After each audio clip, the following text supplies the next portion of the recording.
Photosynthesis is arguably the most important biological process on the planet. Without the assimilation of carbon dioxide, as well as the production and release of molecular oxygen, life as we know it would be radically different if it existed at all. Photosynthetic organisms, furthermore, serve as primary producers of organic material, which has allowed for the large diversity of multicellular organisms that is seen today. This is a figure widely used in general biology textbooks. On the top half, it shows that photosynthesis occurs in organelles called chloroplasts.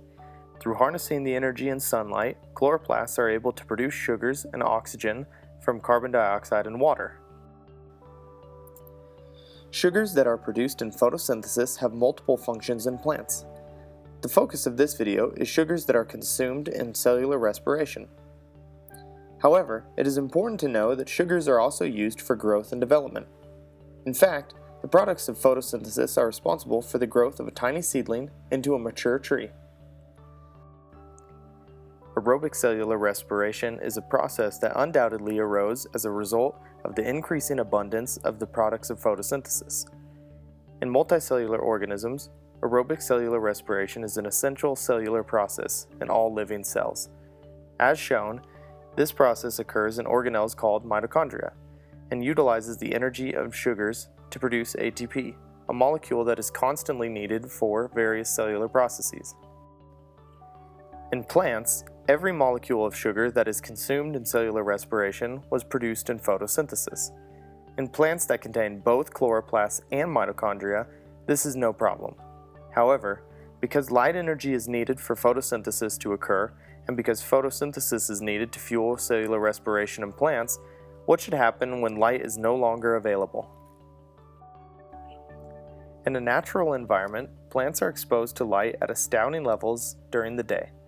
However, plants also experience multiple hours in the dark every night. During this time, photosynthesis no longer occurs, but its products are still needed to maintain living cells.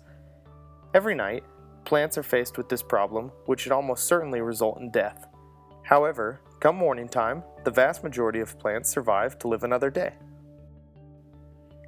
Given our knowledge of the relationship between photosynthesis and respiration in plants, one should ask, how do plants survive at night? The cell theory states that all living organisms are comprised of cells. Plant and animal cells are both classified as eukaryotic cells.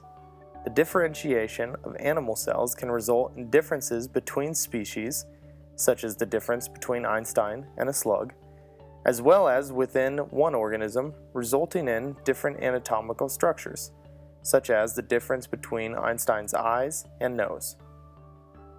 Plant cells can also differentiate, giving rise to different species and different tissues in individual organisms. Just as they do in humans, the cells in one place may be drastically different than cells elsewhere. All living cells in plants contain mitochondria.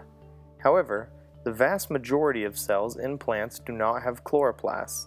This further compounds our original problem.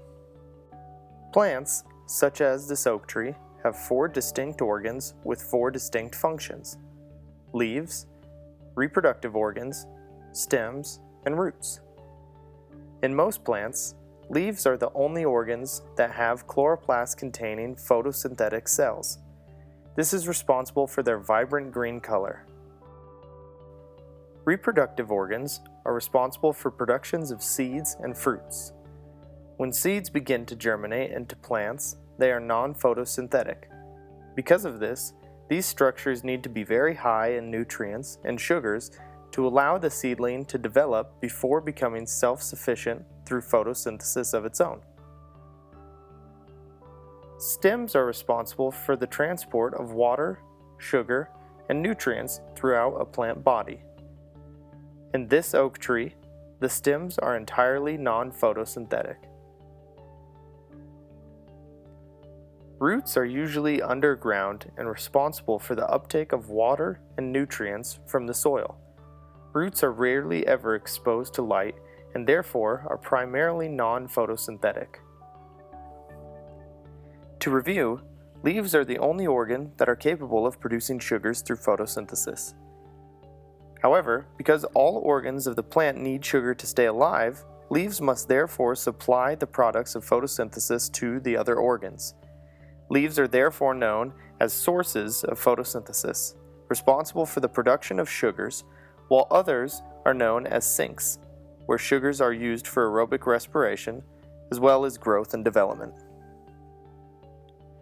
So now that we know how non-photosynthetic cells get the sugars they need to survive, we can return to our original question. That is, how do plants survive at night? We know that source leaves export sugars to non-photosynthetic sinks during the day, but what happens during the night when leaves are no longer capable of producing sugars? It turns out that during the day, the products of photosynthesis have two fates. They can either be exported from the chloroplast for use, or stored in the chloroplast to be used later. What is remarkable is that leaves export sugars at a constant rate from day to night. Although the mechanisms are not exactly known, leaves are exquisitely designed to store sugars in the chloroplast during the day in such quantities so that almost all of it is in turn exported during the night hours. This means that aside from leaves, the majority of the plant body maintains remarkably similar function between day and night. To recap, not all sugars produced in photosynthesis are used for cellular respiration.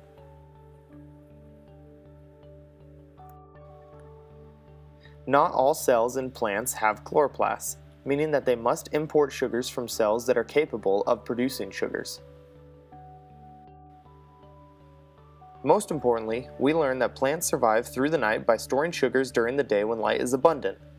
This allows for leaves to export sugars at a constant rate between day and night.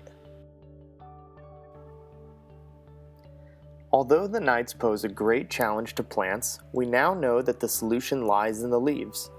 With this in mind, there's a fairly obvious next challenge that should be addressed, which I will now leave you with. How do deciduous plants that drop their leaves survive for months on end during the winter?